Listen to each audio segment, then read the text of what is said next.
smoke. I'm Dan Graziano in for Greeny, and look who we've got at the Seaport this morning. We've got Jason McCourty, Mike Tannenbaum, Harry Douglas here to talk NFL free agency, which starts in 3 days. Joe Fortenbaugh is ready to go.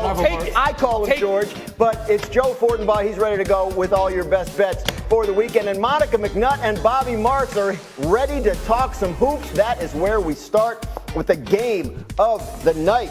LeBron James and the Lakers hosting the Knicks. We're going to pick it up in the fourth quarter, just over 4.5 minutes to go. Lakers down 91-87.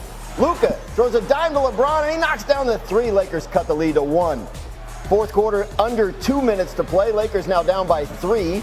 LeBron pulls up from the top of the key, and he drains the three. All tied at 96. LeBron had 31 points, 12 rebounds, and 8 assists in this game. Minute and a half to go, same score. Jalen Brunson misses the jumper. Lakers in transition. LeBron, he's going to kick it out to Gabe Vincent all alone for the three. Lakers take their first lead since the second quarter. Final minute now, Knicks trail 99-96. Brunson drives, splits 2 defenders, gets the layup to go and 1. He lets the crowd hear it. Spike Lee all kinds of fired up. Brunson makes the free throw, ties the game. Closing seconds of the fourth quarter now, still tied 99. Knicks with the ball. Brunson double teamed. He passes to Josh Hart, who drives in for the layup, but it's not in time. The buzzer went off. We're going to overtime, tied at 99. Early in overtime, still tied at 99. Doncic, guarded by Karl Anthony Towns, and hits the step-back jumper. Put the Lakers up by 2. What a game. Next Lakers possession. Doncic again. He's going to bury this deep three over Towns. Doncic had 32 points and 12 assists in this game. That one put the Lakers up by 5. A few Knicks possessions later, Brunson's going to blow by the defender and finish the tough mid-range jumper. Knicks down 104-103. Now we got under 2 minutes to go in overtime. Knicks down 2. Brunson drives in, draws the foul, and he hits the ground. Down after the play, holding his right ankle. Look at it again. Brunson comes down on Austin Reeves' foot, rolls the right ankle. He's up after the play and walking around, but he's obviously in significant pain. Hits the first free throw. Now he's going to make his second free throw. And after that, the Knicks are going to foul on purpose to get Brunson off the court. He limps off to the locker room. Game continues, 1:06 to go in overtime. Game tied at 107. LeBron finds Jackson Hayes, and he is fouled by Karl Anthony Towns, who is in disbelief over that call.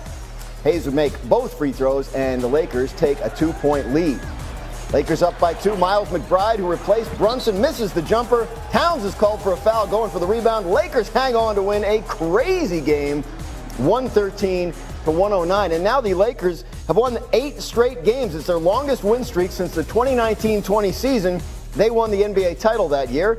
Also, it was the 10th straight Lakers win versus teams that entered the game with a win percentage over 500. They haven't done that since 2000, when they won 16 straight such games. And guess what? They also won the NBA title that year. Bobby Marks and Monica McNutt are up very early with us because they're in Los Angeles. They were at the game last night. Monica, what was it like in that arena last night? Man, it was great, Graz. It was playoff-like almost. I mean, you had two teams that really wanted to show their mettle in terms of who they are, who they can be potentially during the season. It was a high level of competition. Stars on both sides when you talk about JV, Karl Anthony Towns, LeBron, Luka. They were locked in.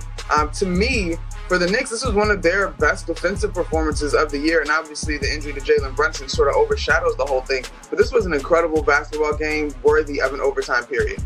Bobby, what did you think? I thought it was a heavyweight fight. It was a playoff atmosphere in mid-March. I thought we were in for something special right from the beginning when you had OG Anunoby guarding Luka Doncic and you had Dorian Finney-Smith guarding Jalen Brunson and you had LeBron guarding Karl Anthony Towns. All right, like this was not your prototypical kind of matchup. And for me, just watching this game, and JJ Redick said it after, they just kind of stayed with it, the Lakers. It wasn't perfect. It wasn't pretty offensively, but they stayed with it. They were resilient here.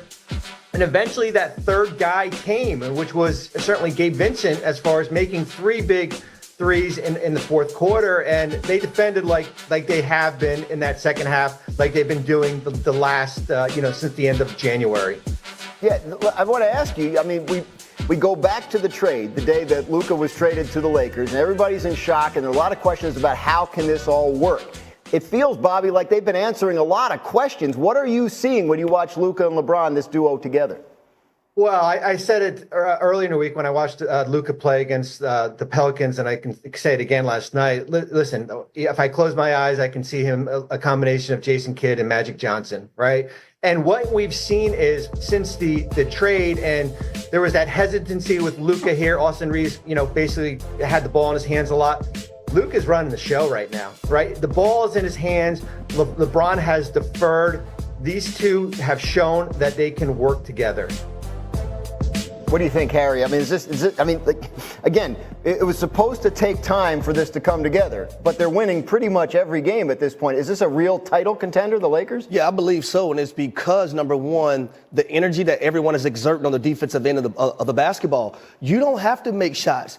At some point, you would like to, but if you defend at a high level, then at some point, when you have a Luka, when you have a LeBron, and then we've seen a Gabe Vincent, normally that has been Austin Reeves this entire season, being that other guy that can get buckets at will. He struggled last night, but Gabe Vincent really showed up when they needed him the most. You look at overtime, who scores the first 5 points? You got Luka with a 2-pointer, then you have Luka coming down with a 3-pointer. 5 points right there, the Lakers went up. And then LeBron James, when you need him the most, 12 points in the fourth quarter in overtime.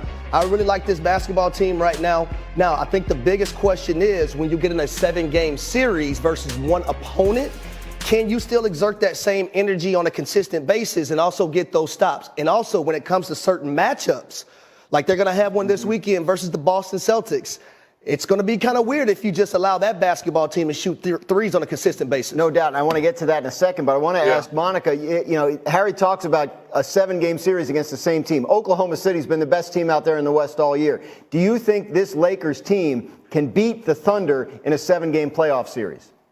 Grimes, can being the operative word. Yeah, they're playing great basketball. Do I think it will happen? I'm not 100% sure there, but I imagine based on what we've seen so far from this new look Lakers defense, they're going to put a ton of pressure on Shai Gilgeous-Alexander. They're probably going to swarm him with Jared Vanderbilt. He'd probably see a lot of different traps and double teams. Now, that then is going to mean that the rest of that supporting cast has to step up. And the only real point of reference for that supporting cast not really being able to get it done is you got to go all the way back to the in-season tournament and that final result against Milwaukee. But that group, to me, has grown. You can't necessarily pack it in on them because they've got 3-point shooters, but then you're going to have to go up against the physicality of Isaiah Hartenstein. Would LeBron James guard him? And while you might not think of Chet Holmgren as like your traditional heavyweight big, he's going to be able to space the floor and make it a little bit more difficult to pack it in. So I think that would be an incredible series for sure. I don't think either one of those things is getting out of that one without being bruised up.